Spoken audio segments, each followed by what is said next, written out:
Mas eu quero convidar os irmãos para a gente ler, nós, na verdade, meditarmos, né? Ler é muito bom, meditar é melhor ainda.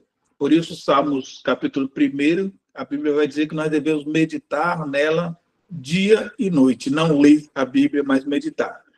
E o texto que eu vou falar um pouquinho nesta manhã é um texto muito conhecido, um texto bem lido, um texto até exposto, até por pessoas que não são cristãs, um texto exposto por pessoas que nem conhecem a Bíblia, não medita, não lê, mas ouviu dizer e passa para frente, que é a história do filho pródigo.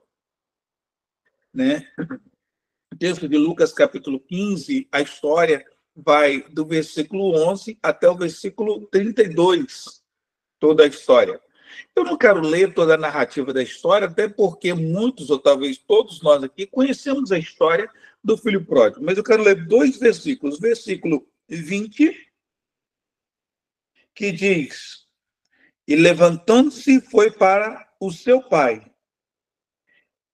E estando ele ainda longe, seu pai viu, encheu-se de compaixão e correu e lançou-se ao seu pescoço e beijou. Versículo 28 diz: Mas ele se indignou e não quis entrar. Então o pai saiu e insistiu com ele. Amém? Eu acho interessante, queridos, porque nós vamos ver aqui nessa narrativa que muitas das vezes nós lemos ou pregamos sobre o filho pródigo. Damos muita ênfase à rebeldia do filho. O filho foi rebelde, o filho saiu de casa, o filho pediu a herança. Nós vemos aqui, queridos, muito sobre o filho pródigo, mas esquecemos de quem? Esquecemos, falamos da queda dele, falamos dos erros dele, nós falamos da sua restauração, glória a Deus, aleluia, por isso, mas o Espírito Santo de Deus ministrou no meu coração algo diferente acerca da narrativa dessa história que nós estamos vendo nesta manhã. Por quê? Porque eu vejo aqui, queridos, que o pai, e mesmo diante de ver o filho partir, eu vejo aqui, queridos, o filho pedindo a parte da herança, o pai, ele não proibiu, ele simplesmente liberou. Mas eu vejo, queridos, que o pai, mesmo tendo sido ferido com essa palavra, ele permaneceu firme e ficou. E eu vejo também, queridos, a narrativa que eu li o versículo 20, versículo 28, eu vejo nessa mesma narrativa que o irmão permaneceu na casa. E esse irmão que permaneceu na casa, muitas das vezes nós também julgamos ele mal. O irmão ficou em casa, reclamou do irmão que foi, brigou ou se inflamou com o pai. Mas vemos no versículo 28 que o pai foi e insistiu com o irmão que ficou na casa. O pai não só abraçou o filho que saiu, mas o que ficou, o pai voltou lá, ele saiu de casa, ficou do lado de fora, talvez pensou, não vou participar desse momento, não vou participar dessa festa porque estou indignado. O pai teve a paciência, o amor, o carinho de ir lá fora, insistir para com o filho. Meu filho, entra, porque nós precisamos fazer uma festa, e o desejo do meu coração é que a festa seja juntas, né? Eu ia falar uma expressão em inglês, que a festa seja com todos nós juntos. E é importante isso nós entendemos, queridos, porque quando a gente vai entender a história, nós vamos entender a história, o contexto histórico, nós vamos ver que isso vai muito ao nosso encontro. Nós temos aqui Lucas, do capítulo 15, ao versículo, talvez leríamos, né? Do versículo 11 até o 32. Mas eu vejo aqui o versículo 12 desse capítulo, que me chama a atenção também, é que o menino diz: pai, me dá a parte da herança, me dá a parte da herança que me cabe, né? Isso só o quê? Como desprezo, só como autoridade,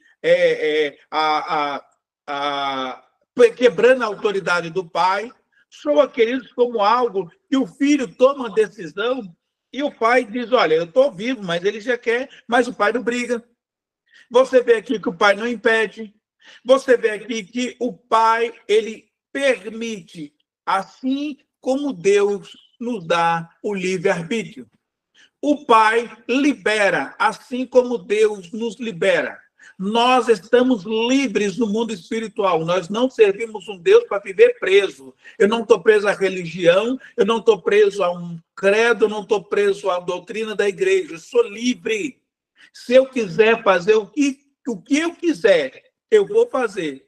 Mas eu vou entender que Deus ele vai me dar o livre-arbítrio para que eu faça. Então, Pai, ele não briga com o filho, ele não impede o filho, ele simplesmente dá ao filho a liberdade, assim como Deus nos dá o livre-arbítrio.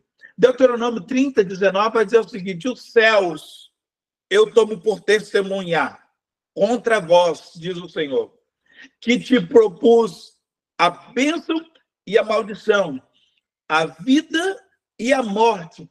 Escolha, olha bem, ele diz o seguinte: eu proponho diante de vocês. É a mesma coisa alguém virar para você, para mim, e dizer: olha, você pode ficar do lado de cada ponte ou do lado de lá, você é livre. E Jesus falou, Deus falou: eu proponho para vocês a vida e a morte, a bênção e a maldição. Mas o próprio Deus diz o seguinte: escolha, pois, a vida para que vivas. Ele nos dá a liberdade, nos dá a condição, mas nos dá uma dica. Escolha, pois, a vida para que vivas. Mas você é livre para fazer o que você quiser. Quando nós olhamos ou lemos a Bíblia Sagrada, nós vamos ler, queridos, que Deus nos deixa a graça para que nós escolhamos o que nós queremos, onde nós queremos andar, mas o Pai nunca vai nos isentar, nem nos abandonar. Ele vai nos deixar livre. A Bíblia diz que há festa no céu quando o pecador se arrepende. Então, quando alguém se desvia do caminho, há tristeza. Se há festa quando há arrependimento, e quando há alguém que sai do caminho, alguém que perde o caminho, alguém que se perde no caminho, será que Deus fica também? Será que há festa no céu também? E eu vejo, queridos, que a narrativa aqui é que Deus está nos dando a oportunidade de nós sermos livres, mas com sabedoria, com conhecimento e com inteligência. Eu vejo, queridos, que mesmo que Deus permita as nossas escolhas, ele permanece com os braços abertos, mesmo que eu tome a decisão de escolher a morte, que eu tome a decisão de viver uma vida da promiscuidade. Deus, ele nunca vai me abandonar. Assim como nós aprendemos na lição do filho pródigo, do pai do filho pródigo, nós vamos ver que Deus ele vai permanecer de braços abertos para nós. Isaías, capítulo 65, versículo 2, vai dizer: eu estendi as minhas mãos todos os dias a esse povo rebelde, quando pelo caminho que não é bom, após os seus pensamentos. Ele estende a mão todo dia, mesmo o povo sendo rebelde. Ele estende a mão todos os dias. E a mão dele está estendida sobre nós, queridos, nesta manhã. A mão do Senhor está estendida sobre nós nesta madrugada.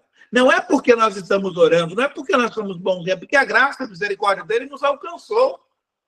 Paulo, um grande pregador do evangelho, admiro muito a atitude e a destreza de Paulo para pregar o evangelho. Admiro muito a liberalidade que o Espírito dava a Paulo para pregar o evangelho. Quem dera se nós fôssemos como assim. Mas quando nós vamos para o capítulo 7 de Romanos, nós vamos ler Paulo dizer: ó, miserável homem que sou. Eu sou um homem miserável. Não é porque eu ganho alma que eu vou ser melhor do que o outro. Todos os dias a mão de Deus precisa estar estendida sobre mim, porque senão eu vou cair. Senão eu vou desejar comer as bolotas dos porcos. A Bíblia não diz que o filho comeu, mas ele desejou. E quantas das vezes nós estamos diante do Pai, nós estamos na casa do Pai, nós estamos servindo ao Pai, nós estamos adorando ao Pai, mas desejamos comer a bolota do que o mundo dá. Eu não tenho nada contra, queridos. Mas uma prova que eu vejo assim, que foi muito interessante, foi o tal do Morango do Amor, que virou uma febre. Até aqui na Europa eu assisti o Brasil no Morango do Amor. Os europeus não sabem o que é o Morango do Amor, mas os brasileiros da Europa assistiram muito. E eu não tenho nada contra, mas eu achei interessante que foi uma febre que ninguém que nunca nem sabia o que era o morango do amor inventou de fazer e virou uma febre. O morango disparou o preço e as pessoas estão em comprar, confeiteiro fazendo morango do amor e todo mundo. E eu comecei a perceber, gente, como as pessoas elas são inflamáveis pelas coisas que surgem. Quantas outras modas que chegam, quantas outras situações que chegam, e nós todos vamos correndo. Temos que ter muito cuidado, queridos, com o desejo de comer bolota do porco. Não estou dizendo, novamente, que o morango do amor, quem comeu, sempre está em pecado, não vai para o inferno, tem nada disso, meu irmão. Eu só estou dando um exemplo, que muitas das vezes, quando vem alguma coisa, uma modinha, quando vem uma situação, todos nós abraçamos, todos nós estamos juntos, todos nós estamos ali compactuando. E temos que ter muito cuidado, queridos, porque muitas das vezes desejamos comer bolotas de porcos. E eu vejo, queridos, dentro dessa situação, que esse pai, ele aguarda com misericórdia, ele aguarda com amor, ele aguarda, queridos, ansioso. Eu imagino que todas as vezes passava uma condução, vamos colocar um trem, esse pai ficava olhando para ver se o filho não ia descer ali na plataforma, se o filho não ia descer ali no ponto do ônibus, se o filho não ia descer na rodoviária, se o filho não viria na carroça, se o filho não viria a pé, mas ele estava ali sempre olhando para a estrada, dizendo, meu filho vai voltar, o meu filho vai voltar, ele não saiu daqui escorraçado, ele quis ir e ele vai voltar. Queridos, eu creio muito no poder da graça de Deus que restaura, que transforma, que liberta, que cura, que faz grandes coisas, mas acredito também na nossa decisão de querer fazer com que as coisas aconteçam. Acredito na nossa decisão de querer com que o Espírito de Deus trabalhe em nós. Ele não invade. Apocalipse 3:20 diz, eis que estou à porta e bato. Eu estou batendo. Se alguém ouvir a minha voz e entrar, eu vou entrar. Vou cear com você, você comigo, mas eu não vou arrombar a porta. Eu vou continuar batendo. Deus, querido, nos chamou nesta manhã para viver um tempo de graça e entender o lado do pai que ficou e do filho também. E não do filho que foi. Nada contra o filho que foi, mas hoje Deus nos deu uma luz em direção ao pai que ficou, em direção ao filho que ficou. O versículo 20 que nós lemos vai dizer que o pai chegou e abraçou esse filho. O pai saiu correndo atrás do filho. Ele não fechou a porta, ele esperava o filho. E é interessante, queridos, que o filho não foi bater na porta. A Bíblia diz que o pai foi ao encontro do filho, então o pai já estava na porta esperando. O filho não precisou bater na porta, a porta já estava aberta. O pai já estava esperando. A Bíblia diz que ele se moveu de íntima compaixão e correu e se lançou ao pescoço do menino. Não deu nem tempo, o menino ensaiou. O menino saiu de lá, vou falar, já sei o que eu vou dizer, vou ensaiar. Pai, eu pequei contra Deus e perante ti, já não sou digno de ser chamado seu filho, me fala. É assim que eu vou falar. E talvez esse menino no meio do caminho falando, eu vou dizer, pai, pequei contra ti, para não esquecer. Não tem aquela, quando nós éramos crianças, que a mãe falava assim, vai lá na venda e compra 1 quilo de sal, compra farinha e traz também um açúcar. Aí a gente ia, sal, farinha, açúcar, sal, farinha, açúcar, sal, farinha, açúcar, sal. Para a gente não esquecer, a gente ia até chegar no mercado. E às vezes a gente tertina no meio do caminho com o colega, chegar lá para... Era sal, farinha, tinha outra coisa, não sei o que é. E a gente voltava, mãe, era o que mesmo? E eu imagino esse filho no meio do caminho dizendo, pai, pequei contra ti, já não sou digno de ser chamado teu filho. Pai, pequei contra ti, já... Quando ele chega, não dá nem tempo de falar que o pai abraça e beijo e fala, não, meu filho, você está aqui, venha. O filho que foi perdido foi encontrado. Ele fala, peraí, eu nem falei o que eu ensaiei. O pai, queridos, ele está tão feliz com o retorno do filho que ele não está procurando a locução ou ensaio do que o filho ensaiou para falar. Ele está em festa, ele está regozijante, ele está feliz, ele vê de longe e revela um coração atento. Ver o filho de longe, querido, revela um coração vigilante, um coração cheio de amor. Ver o filho de longe, querido, mostra que o pai estava observando, estava esperando. O Salmo 121, Salmo 121 me chama muita atenção também. O verso 14, ele vai dizer o seguinte: eis que não tosquenejará, nem dormitará o guarda de Israel. Ele não dorme, ele não cochila, ele não deixa a peteca cair, ele está vivo, ele não dorme, eis que não dorme, guarda de Israel. Ele está vivo, ele cuida de nós, queridos. Amados, eu quero dizer para você, ministrar sobre o teu coração nesta manhã, dizer, o Pai Celestial nunca para de olhar para o caminho do Filho. O Pai não deixa de olhar para os nossos caminhos. A Bíblia diz, queridos, que os caminhos dele são mais altos do que os nossos. A Bíblia diz, queridos, que o pensamento dele vai além dos nossos pensamentos. Ele não vê como o homem vê, ele vê totalmente diferente. Ele vê totalmente diferente. Eu vejo um pai que restaura e não acusa. Esse pai pode falar, não, viu, filho? Você levou aquele monte de dinheiro, você gastou, tu está vendo? Você está vendo se você tivesse... O pai talvez poderia falar isso. Agora vamos fazer o seguinte, você não tem herança mais não. Só o seu irmão tem. Você vai viver aqui, vai viver do que te derem, vai viver do que sobrar. Vai sentar na mesa, vai ter que trabalhar para pagar a comida, porque você roubou, você levou dinheiro e não trouxe de volta. Você veio todo maltrapilho, perdendo a chiqueiro de porco, não vai ter lugar na mesa para você, não. Você vai sentar com os empregados lá na sala de empregado. Não. O pai, ele restaura o filho, porque ele veste roupa no filho, coloca um anel no filho, coloca uma sandália no pé do filho. Ele restaura o filho na condição de filho, não na condição de empregado. Não na condição de qualquer. Ele restaura o filho na condição de filho. Deus nos restaura na condição de filho e não de empregado. Deus nos restaura na condição de filho e não de qualquer um servo. Deus nos chamou, queridos, para viver em novidade de vida. E ele não vai nos acusar. A Bíblia diz que o nosso acusador é Satanás. O diabo é o nosso acusador. Deus não nos acusa. Lucas, no versículo 22 a 24, nós não lemos, mas me chama a atenção também que diz, trazei o melhor bezerro, tratai-o e comamos e alegremos, porque este meu filho que estava morto e viveu, havia perdido e foi achado, e começaram a se alegrar. Aí eu vejo aqui, queridos, muito interessante, roupa nova, anel no dedo, sandália no pé e bezerro cevado. Roupa nova, anel no dedo, sandália no pé e bezerro cevado. A roupa nova, queridos, Deus nos veste, nos dá uma roupa nova. Isaías 61:10, ele vai dizer algo que eu me apaixono, diz, regozijar-me-ei no Senhor. A minha alma se alegra no Deus, porque me vestiu de vestes de salvação. A roupa nova é a veste de salvação que nós não merecíamos, nós não valíamos nada, nós gastamos tudo e ele nos veste com tudo.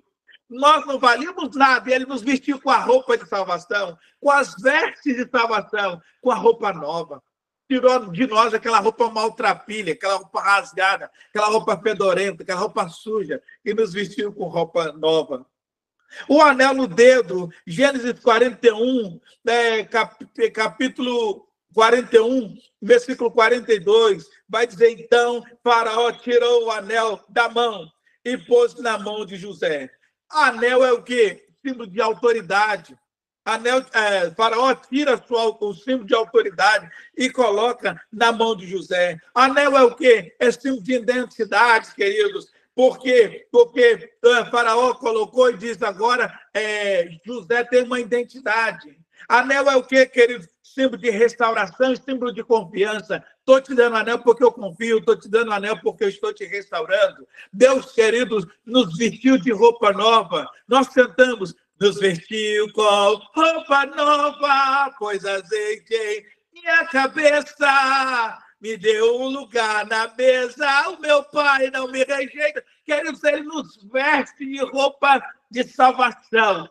Ele nos coloca um anel de restauração. Um anel, queridos, que também podemos chamar de um anel de confiança. De um anel, querido, que também podemos chamar de autoridade. Nós temos autoridade, nós temos restauração, nós temos a confiança de Deus. Deus investe em nós. Por isso que ele fala, vai e pregue, porque ele confia em nós, ele confia que nós podemos. Sabe por que nós estamos nessa vigília de oração? Porque Deus confia que nós damos conta de virar a noite, de amanhecer o dia, mas não é para alegrar o coração do pastor Adevaldo. Não é para alegrar o coração dos irmãos que estão presentes aí. É para a glória do nome de Jesus, porque ele nos vestiu roupa nova. É para a glória do nome de Jesus, porque ele colocou um anel de confiança no nosso dedo. É para a glória do nome de Jesus, porque ele acredita em nós.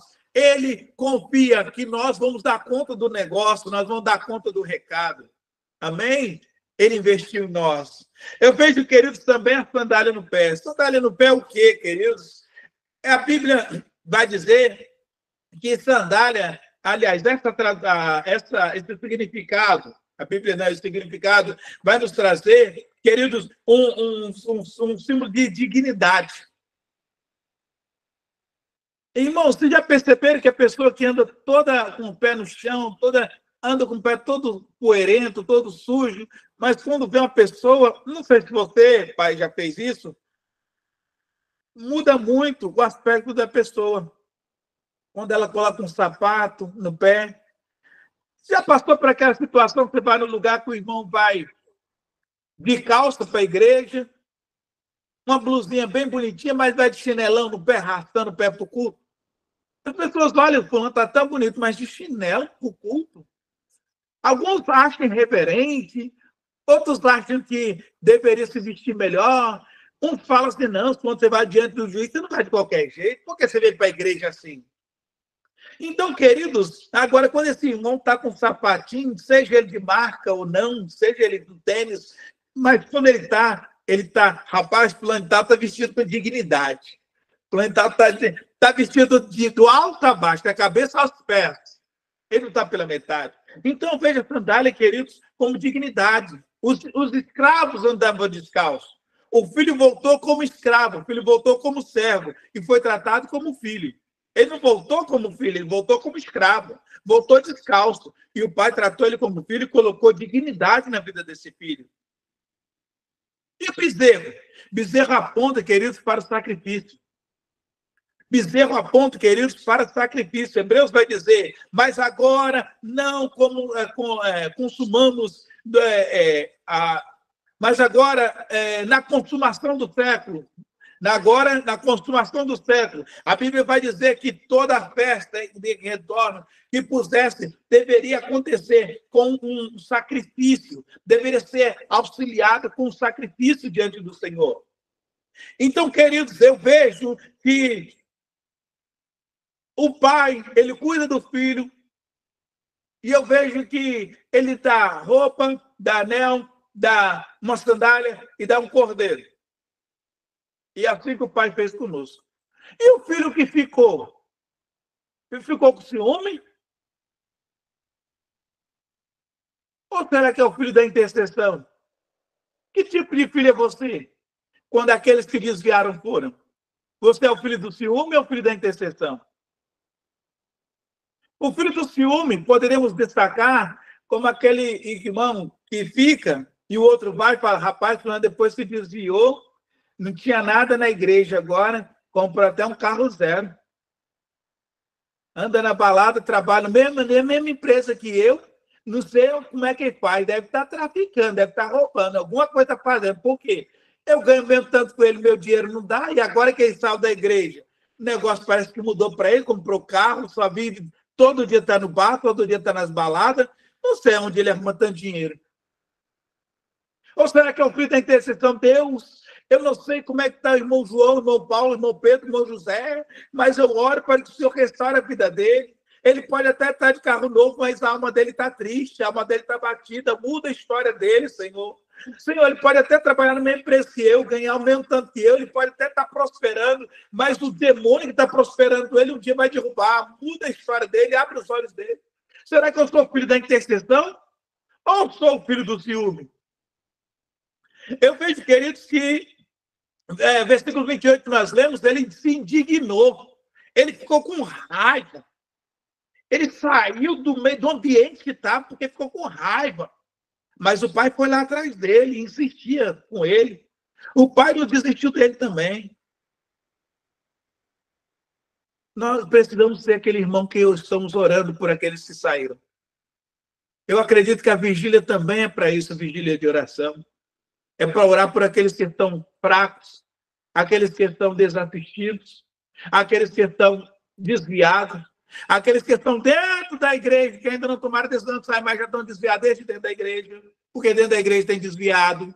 Ninguém fala, desviei, vou sair hoje. Não, a pessoa vai desviando dentro da igreja, dentro dos princípios, vai desviando dos propósitos, vai desviando do chamado, vai desviando de todas as coisas que Deus propôs para ela. E quando ela tomou a decisão de sair da igreja, ela está desviada há muito tempo. Ela só tomou a decisão de sair, mas já está desviada. O papel do irmão mais velho é orar pelo irmão mais novo. É orar por aqueles que estão se convertendo. É orar por aqueles que têm o desejo de pregar, o desejo e orar para que Deus dê a ele resistência. Nunca dizer, não, você não pode pregar, não, você aceitou Jesus ontem. Você não pode cantar, não, você é novo convertido. Não. É dizer, irmão, você quer orar, quer pregar, quer cantar, eu vou orar por você, eu vou te cobrir de oração. Porque a batalha vai ser grande, mas eu sou irmão mais velho. Irmão mais velho tem que orar para o irmão mais novo. Irmão mais velho tem que interceder para o irmão mais novo. Irmão mais velho tem que orar. Por quê? Porque o irmão mais novo é meio descabeçado. O irmão mais novo quer a parte da herança. O irmão mais novo quer sair com os amigos. O irmão mais novo quer... Não, irmão, calma. Você vai quebrar a cara. Eu vejo, queridos, que nós vamos dar continuidade ao serviço através do nosso propósito de oração. Nós estamos dando continuidade ao trabalho através do nosso campanha de oração. Isaías, Romanos, na verdade, 8, vai dizer o seguinte: o mesmo Espírito intercede por nós com gemidos inexprimíveis. Quando nós intercedemos pelo outro, o mesmo Espírito intercede por nós. Nós estamos orando pelos queridos. Deus não fica devendo nada a ninguém.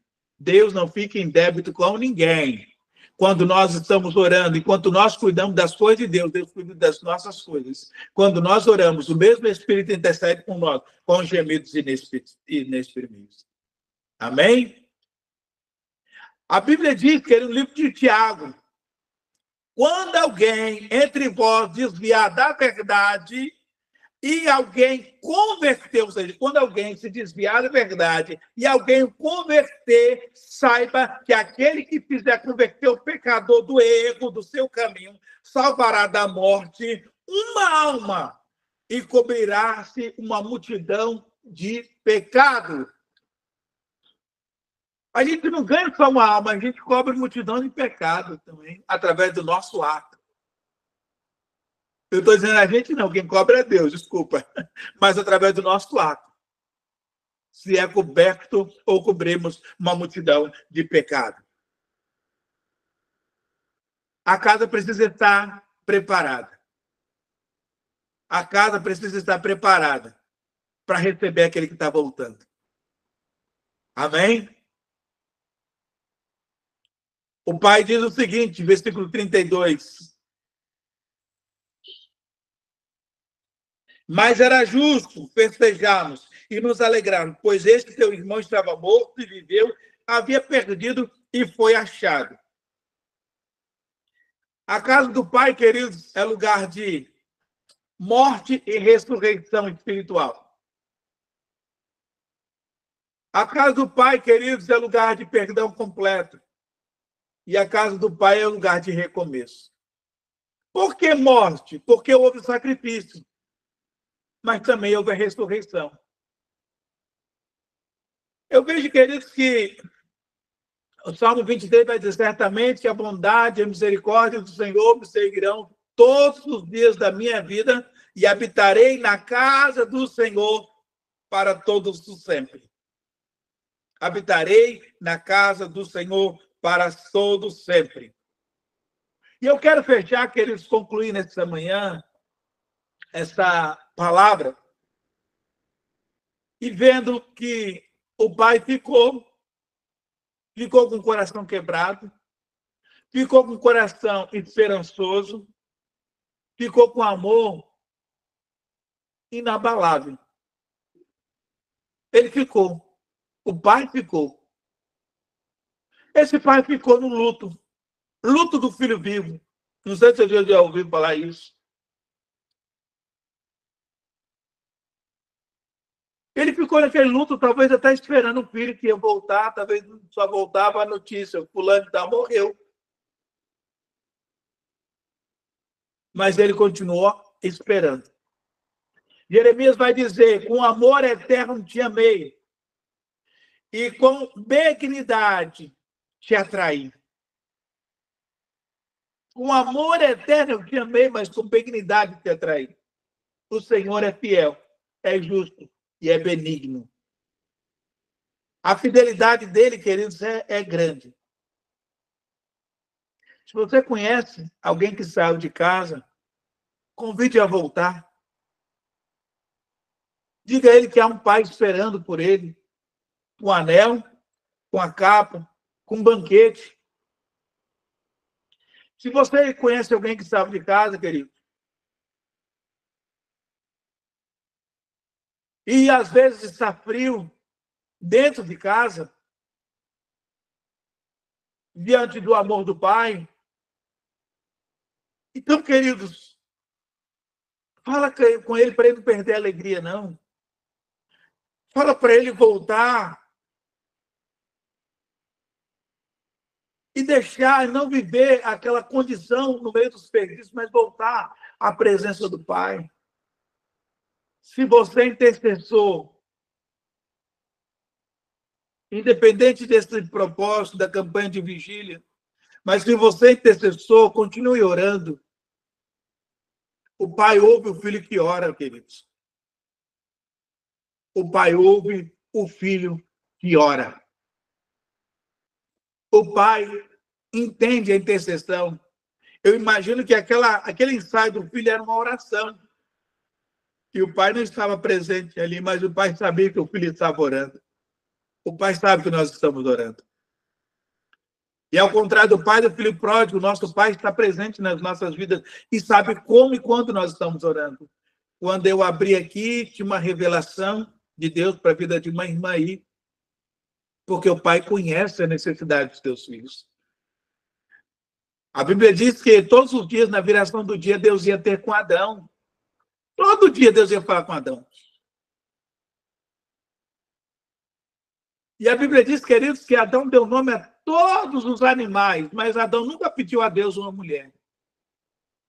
A Bíblia diz que Deus olhou para Adão e viu a necessidade de Adão. Adão está trabalhando tanto, se envolvendo tanto com a minha obra. Ele está orando tanto, está cuidando tanto dos animais, está cuidando do jardim de Deus. Eu vou dar um presente para ele. E Deus diz, não é bom que o homem fique só, dali é uma adjuntora, uma auxiliadora, uma mulher que seja idônea. Deus nos dá presente, queridos, quando nós estamos cuidando das coisas dele. Deus nos dá presente quando nós estamos orando. Deus nos dá presente, queridos, quando nós estamos intercedendo, nós estamos pregando a palavra, nós estamos louvando a ele, nós estamos nos esforçando para servir a ele em espírito e em verdade. Deus está nos honrando. Isaías 57, 55, 7 diz, deixa o ímpio o teu caminho e se converta ao Senhor.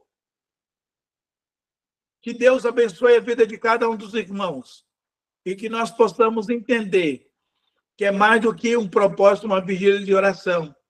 É um chamamento que o Senhor está fazendo nas nossas vidas para alcançar outras vidas, outras pessoas que estão neste mundo de lástima, de pecado e de destruição. Que Deus abençoe a sua vida, Deus abençoe a vida de cada um dos irmãos. Quero louvar a Deus mais uma vez e agradecer ao irmão Glauber, agradecer a todos os irmãos que, mais uma vez, me convidaram e acreditaram na palavra, na minha vida. E eu sempre digo uma coisa, queridos, pregar é fácil, viver o que prega é difícil. Mas vivamos, a Bíblia diz, não seja apenas ouvintes, no livro de Tiago, mas sejam praticantes da palavra. Que nós sejamos praticantes dela todos os dias. Que Deus abençoe vocês. Beijo no coração. Brasil, saudade de você.